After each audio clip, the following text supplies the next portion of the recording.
दक्षिण भारत के घने जंगलों और ऊंचे पहाड़ों के बीच बसा एक छोटा सा स्थान अहोबिलम। चारों ओर हरियाली, झरनों की गूंज और बीच में एक गुफा जैसी संरचना। कहते हैं यही वह जगह है जहां भगवान नरसिंह स्वयं प्रकट हुए थे। कहानी की शुरुआत होती है एक युवा इतिहासकार अर्जुन से, जो सदियों पुरानी रहस्यमय जगहों की खोज में रहता था। जब उसने अहोबिलम के बारे में सुना कि यहाँ नरसिंह के 9 रूपों के मंदिर हैं, जिनमें से कुछ आज भी सामान्य लोगों की पहुंच से दूर हैं, तो उसका मन बेचैन हो उठा। गांव के बुजुर्गों ने चेताया, बेटा वहाँ रात को मत जाना, वहाँ हवा में कुछ है, जो सुनता है, जो महसूस करता है। पर अर्जुन नहीं रुका। उसे इतिहास चाहिए था और सच्चाई की खुशबू उसे बुला रही थी। अहोबिलम में 2 मुख्य क्षेत्र हैं, ऊपरी अहोबिलम और निचला अहोबिलम। अर्जुन ने जैसे जैसे कदम बढ़ाए, उसे मंदिरों की अद्भुत संरचना ने हैरान कर दिया। हर मंदिर अलग था। एक में गरजते हुए सिंह की मूर्ति, दूसरे में शांत ध्यानमग्न नारसिंह, तीसरे में उग्र रूप जो खंभे से निकलते दिखते हैं। स्थानीय पुजारी ने बताया, यहाँ भगवान के 9 रूप हैं, उग्र, वीर, शांत और दयालु। कहते हैं जब प्रहलाद को बचाने के लिए भगवान खंभे से निकले, तो उस खंभे का एक हिस्सा यहीं गिरा था, जिससे यह भूमि पवित्र हुई।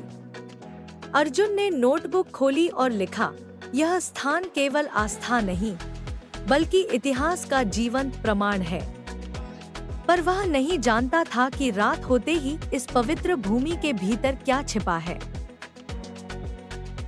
16वीं सदी में जब दक्षिण भारत पर मुगलों की नजर पड़ी, तो कई राजवंशों के मंदिर टूट चुके थे, पर अहोबिलम तक पहुंचना आसान नहीं था।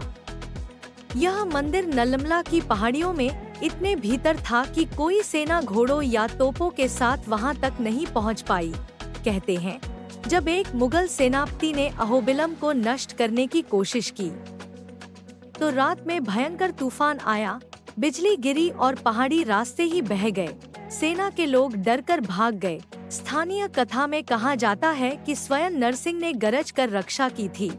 राजा कृष्णदेवराय ने इस घटना के बाद मंदिर का पुनर्निर्माण कराया और इसे दिव्य क्षेत्र घोषित किया। उन्होंने कहा था, जो यहाँ तक पहुँचता है, उसे खुद भगवान बुलाते हैं। अर्जुन ने तय किया कि वह रात वहीं गुजारेगा।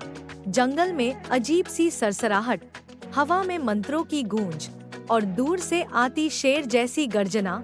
वह गुफा के अंदर पहुंचा, जहां दीवारों पर संस्कृत शिलालेख खुदे थे।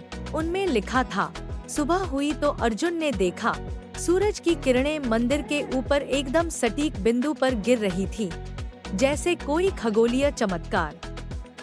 वह समझ गया, यह मंदिर सिर्फ ईश्वर की शक्ति नहीं, बल्कि भारत की सभ्यता की बुद्धि और विज्ञान का प्रतीक है।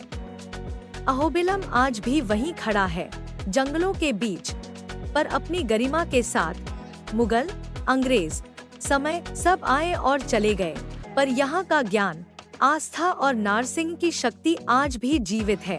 ज्ञान कभी नहीं मरता, वह बस नए रूप में जन्म लेता है।